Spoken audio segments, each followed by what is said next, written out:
আজকে আমি রান্না করব শিং মাছ দিয়ে কাঁঠালের বিচি। সো হ্যালো এভরিওয়ান, আসসালামু আলাইকুম, welcome back to my other blog. আশা করি সবাই ভালো আছেন। আলহামদুলিল্লাহ আমিও ভালো আছি। তো আমি শিং মাছ দিয়ে বিচি রান্না করার জন্য প্রথমে কাঁঠালের বিচিটাকে আমি খোসাটা ছাড়িয়ে নিয়েছি। তারপর কিছুক্ষণ হালকা কুসুম গরম পানি দিয়ে ভিজিয়ে রেখে তারপর ঝাঁপিতে নিয়ে ভালো করে ঘষে পরিষ্কার করে ধুয়ে নিয়েছি। আর এখন মাঝখান দিয়ে আমি কেটে এগুলোকে একটা ফালি করে নেব। যেহেতু মাছ দিয়ে রান্না করব তাই মুরগির মাংস, গরুর মাংস বা হাঁসের মাংস দিয়ে রান্না করলে এগুলো আর কাটা লাগতো না। তো এখন এগুলোকে ভালো করে আমি ধুয়ে নেব। আর এখানে নিয়ে নিয়েছি আমি শিং মাছ।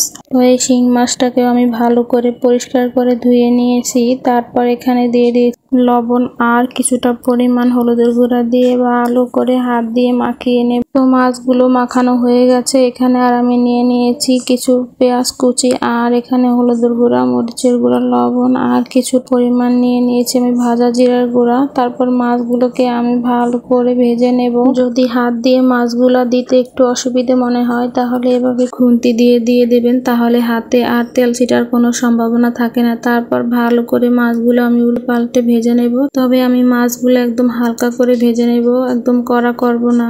তো এই যে এই পর্যায়ে আমার মাছগুলো ভাজা হয়ে গেছে। এখন আমি চুলাতে একটা কড়াই বসিয়ে দিলাম আর মাছ ভাজা যে তেলগুলো ছিল ওই তেলগুলো দিয়ে দিলাম। সাথে আরো কিছুটা পরিমাণ তেল দিয়ে দিলাম। তারপর দিয়ে দিলাম পেঁয়াজ আর কয়েকটা কাঁচামরিচ আমি মাঝখান দিয়ে ভেঙে দিয়ে দিলাম। তারপর ভালো করে কিছুক্ষণ নেড়েচেড়ে একটু নরম হয়ে গেলে দিয়ে দিলাম একটু আদা আর একটু রসুন বাটা। পেঁয়াজের সাথে আদা আর রসুনটাকে ভালো করে একটু ভেজে নেব। যখন একটু ভাজা হয়ে যাবে তখন আমি এখানে দিয়ে দেব অল্প একটু পানি দিয়ে তারপর একটু নেড়েচেড়ে দিয়ে দেবো এখানে যে মশলাটা আমি রেখেছিলাম, হলুদের গুঁড়া, মরিচের গুঁড়া, লবণ আর জিরার গুঁড়া। তো সব কিছু দিয়ে ভালো করে মিশিয়ে নিয়ে আমি কিছুক্ষণ কষিয়ে নেব। মশলাটা ভালো করে কষানো হয়ে গেলে এখানে আমি দিয়ে দেব কাঁঠালের বিচিগুলো দিয়ে আমি ভালো করে কিছুক্ষণ নেড়েচেড়ে কষিয়ে নেব। যত ভালো করে কষানো হবে তরকারিটা ঠিক ততটাই মজা হবে। তাই আমি ভালো করে তরকারিটা কষিয়ে নিচ্ছি। একদম সুন্দরভাবে তেলটা উপরে ভেসে উঠবে তখন আমি এখানে দিয়ে দেব